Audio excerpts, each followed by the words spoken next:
And now it is time for our second leader's question. Kathleen, Wynne, it is your turn. Who are you going to put on the hot seat? Thank you. I was waiting for that. Well, Doug, you know, I think that the threat that you pose in terms of the cuts to the province it's really significant. So when you talk about 4% cut, what you're talking about sounds small, and you make it sound small, but you could cut 7,000 teachers in this province and find $1 billion. You could cut 13,000 nurses and find another $1.3 billion. So, you know, I guess my question to you is, why would you do that? Why would you put all those jobs at risk? One economist has said 75,000 jobs. Why would you do that and do it in order to give the richest people in the province a tax cut? Why? How do you justify all of those jobs and all of those people for a tax cut for the richest people in the province? Oh, Kathleen, you know that's disingenuous what you just said, because when I talk to the teachers, all they talk is about, hey, you don't listen to them. And when I talk to the nurses and doctors, they're constantly telling me how you've beaten them down for the last 6 years, that you're ignoring them. Matter of fact, when it comes to teachers, I'm going to have a group of teachers actually help us with the curriculum. When it comes to doctor and healthcare, I'm going to have a group of doctors, which we have already, headed up by Dr. Ruben Devlin, former CEO of Humber River Hospital. We'll have other doctors throughout this province to actually tell us how to run a more efficient healthcare system. You have a bunch of politicians that don't have a clue about teaching and don't have a clue about healthcare. So, Doug, that's the difference between you and I. My question was, how can you justify cutting thousands and thousands of jobs? Because have you had that conversation when you talk to the nurses? We're going to cut 13,000. That's time. We're now going to start. We're now going to start our 3 minutes of open debate. Well, Kathleen, it's very simple. Okay, you've put this province in debt, the largest debt in the world, subnational debt in the entire world. You have set a world record. If you want to talk about policies, you have the highest gas tax, you have the highest hydro rates, you have the most indebted region in the entire world. You have the longest hospital wait times. You have more scandals and political corruption than any government in history. But Doug, let's talk about what's true. You could take the first 5 pages out of the Guinness World Book of Records. You've set all the records. Every single one of them. Well, let's talk about the truth. Let's talk about the truth. One at a time. I'll take one at a time. Let me ask you this, though. I want to ask you this. Yes. The other Conservative leaders, Mr. Hudak, Mr. Harris, they were very upfront about what their cuts were going to look like. Very upfront. They were honest about it. And I want to know, why don't you have the guts to tell people what your cuts are going to look like? What is in store for the people of Ontario?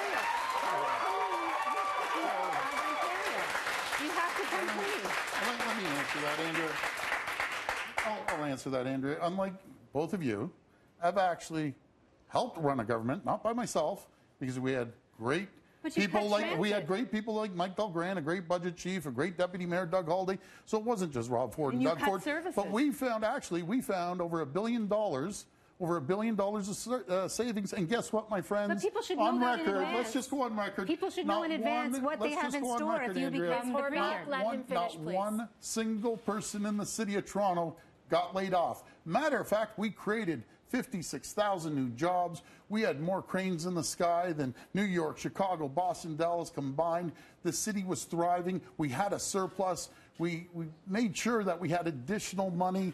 No one lost their jobs. So I can give all of my teachers and nurses. Not one single person is getting laid off under our administration. You know, not one person. Ms. Horwath, I will let you respond. Ms. Horwath, I will let you respond.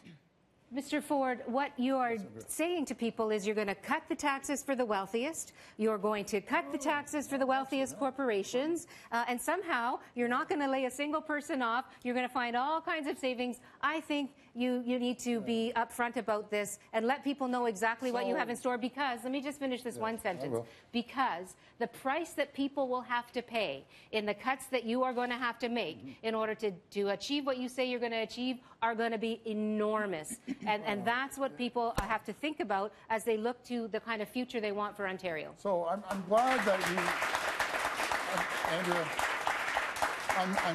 I'm glad that you believe that Ms. Wynne has run this province as efficient as possible. That's certainly not what I said. Then if you don't believe it, But I don't think we have to go from this to you that. find I think we 4% have choice for efficiencies. change for the better. Not one single person will lose their jobs. I love the nurses. I love the teachers. Yeah, I support them and that's 100%. But they're going to cut their jobs. You know something? And I know that's time. one thing. Thank you. That's time. Now to something that thousands of families right across the 416 have to struggle with every day. Good job. Mateo was diagnosed with the autism spectrum disorder when he was just 3.5 years old. He is nonverbal. He may only speak 1 or 2 words. Once we got the diagnosis, it hit us hard. But at the same time, we were accepting it. We were fortunate because we were able to put him into therapy. And we had the support team to be able to do it financially. But a lot of people don't. And Daniela is here with us tonight. Daniela, what is your question for the leaders? We were forced to put our son Mateo into private school because of the lack of support available for him in the TDSB classroom. That lack of support causes disruptions in class time for students and teachers and puts the needs of children with autism on the back burner. What will you do to help kids like mine succeed in our schools?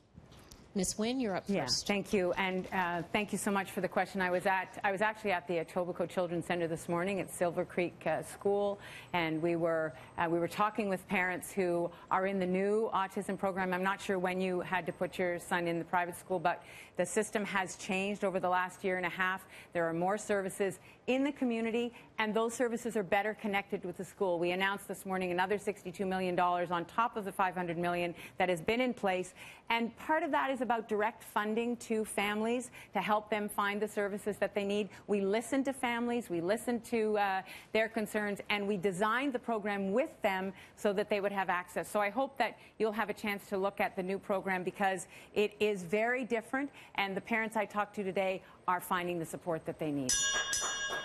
Mr. Ford, you're up next. Well, I'm going to make sure that we have proper funding, proper resources, proper schools for any children with autism. We will be there to support you 1,000%.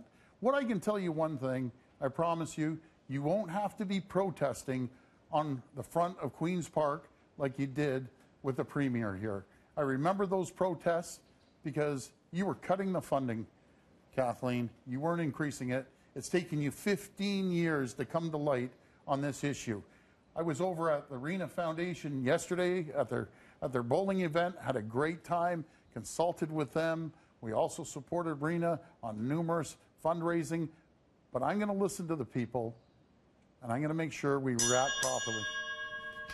Thank you very much. Ms. Horwath, your time Thank starts you. now. Thank you very much. Daniela, I want to say, first of all, congratulations that you've been able as a parent to provide the supports for Mateo that you know that he needed. And you're right. So many parents with children with autism don't have that opportunity. And I've talked to parents who've had to remortgage their homes, who've had to sell their homes and move to apartments, who have literally sold off their cars, their furniture, just to scramble together enough money to provide their children with the opportunity to reach their full potential. And it's a situation that for 15 years has not been addressed by this Liberal government. They took parents to court when the parents were trying to get autism services or supports in the schools. They tried to cut off services at age 6, if you recall. We will make sure that services are available and in the classroom with EAs in every single classroom. And that's time. We will start 3 minutes, open debate. So the fact is that we have been working with families for years to design a program that actually meets their needs. One of the challenges has been direct funding, and we have put that in place now. The other challenge has been the connection between community services and school services. And we are working to make sure that every school has the training, the staff have the training that they need, and the program has changed. Doug, I got to say to you, when we talk to teachers, sorry, though, Andrea, can I just hold on one second? When we talk to teachers, though, they're saying that those are not there, those supports. You didn't even want a home in your community that would serve kids with autism. Now, come on. I hear you're now empathetic, but what is that about? What do you really believe about kids with disabilities and kids Kathleen, with autism? Let me tell you something. I've been a Rotarian my whole life, helping families with disabilities, You with fought children with that autism. home in your neighborhood. And I actually, without even going through the proper protocol, I approved the home in my area without going through protocol. So again, you're being disingenuous like you usually are. What I'm going to do is focus on proper funding. I'm going to make sure there's not one single protest on Queen's Park like they had from you. I'll make sure that I never, ever have to go to court with any family with autism. I will be there to help you. I will be there to support you. And I will give you the proper resources that you need. If you're cutting across government, you're cutting education, you're cutting healthcare, because you can't take $6 billion out of services in this province and not hurt education, healthcare. How are you not going to hurt the programs that we have just built up? It doesn't add up. You cannot make that math add. It doesn't add up. You know what? We both, all three of us, come from two different schools of economics. You two come from tax, tax, tax, spend, spend, spend. Government is the most efficient in the world. I can assure you, when I've crisscrossed Ontario and I've crisscrossed every single town, I have met more people in the last couple months than both of you combined. And when I tell people, I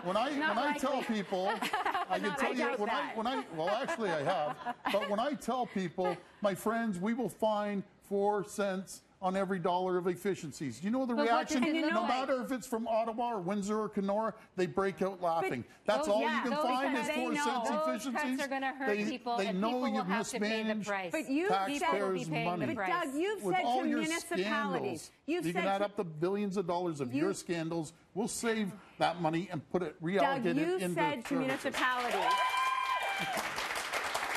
You said to municipalities when you were in Cornwall, you said to municipalities that, oh, sure, you'll keep funding infrastructure, but only if they cut services in their municipality. You know what? We don't have to go from bad to worse in this election. We don't have to go from bad to worse. You said they had to find efficiencies, meaning cuts. No, I didn't. You know something? What did you say then? What did you say? I said we're going to find efficiencies, and we will make sure that we go across the province. So we're going to cut provincially and municipally. And that's time. That's up to the municipality. That's Thank you. Not up to me. That is time. Now for a quick Twitter poll update. I'm sending it up to Francis D'Souza. And after the last round about policing, we asked you who had the best position on policing. 41% said Doug Ford, 35% said Andrea Horwath, 24% said Kathleen Wynne. 4,500 people voted in this poll. Again, it's not scientific, but just gauges some of the reaction to people who are watching this debate right now online. Let's go to our next poll here, which is that, we heard about commuting, we heard about transit. Is it Kathleen Wynne, Doug Ford, or Andrea Horwath? Who do you think will improve your daily commute? Let's make that poll active. It's active for 10 minutes. Vote now.